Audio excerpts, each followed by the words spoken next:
Israeli drone strikes on southern Lebanon Tuesday killed 8 people, including a father and his 2 children.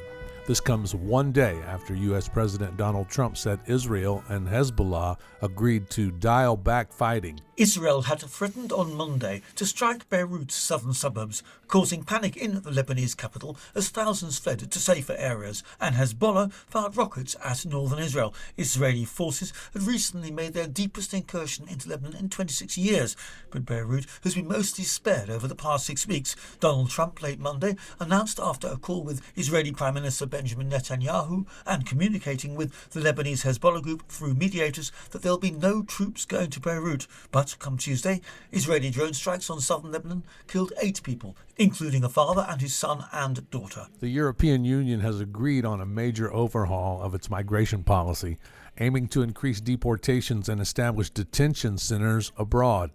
Critics compare the move to the Trump administration's immigration policies. The agreement was reached Monday among the EU's main institutions.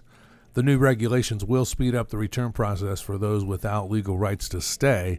Critics warn it could create a harsh detention and deportation system.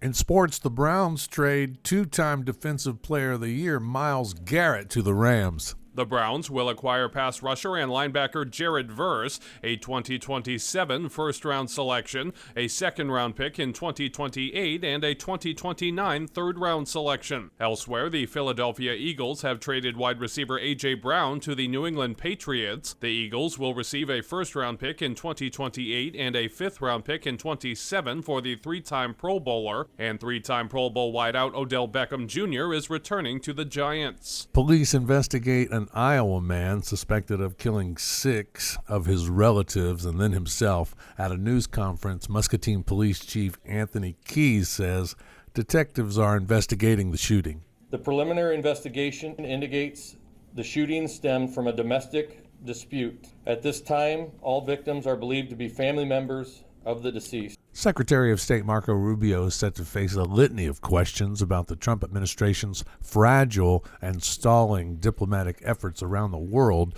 when he appears for back-to-back hearings on Capitol Hill for the first time today since the Iran war began. But the focus is likely to shift quickly to the already unsteady ceasefire between Washington and Tehran, which has been further tested in recent days by back-and-forth attacks. Rubio has defended President Donald Trump's decision to launch the conflict. A South Carolina jury has found a store owner not guilty of murder in the 2023 shooting of a black 14-year-old.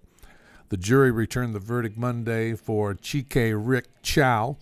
Chow shot Cyrus Carmack Belton in the back after chasing him from his store in South Carolina. Prosecutors said Chow wrongly thought the teen had stolen 4 bottles of water and then shot him in the back. Defense lawyers maintain Chow fired to defend his son after the teen pointed a gun at him. The killing sent waves of anguish and grief through the African American community in Richland County, where nearly half the population is black.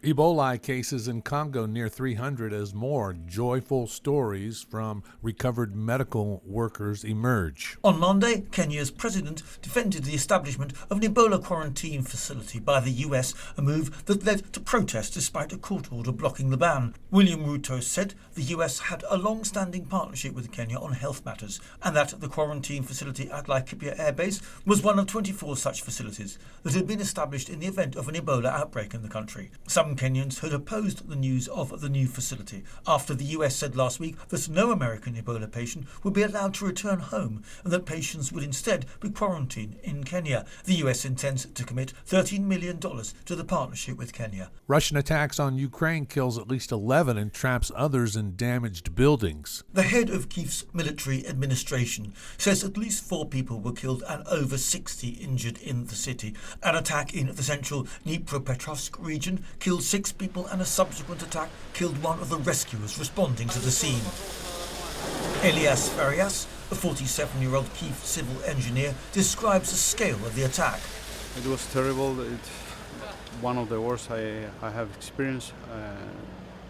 I decided to go to the shelter this night and, it was the right decision because some drone fall right here, not far from where I live. And it feels very close and very scary. And we knew that we were in high risk alert and we were aware of something ugly would happen. But This is Fax News. I'm Jay Yandel.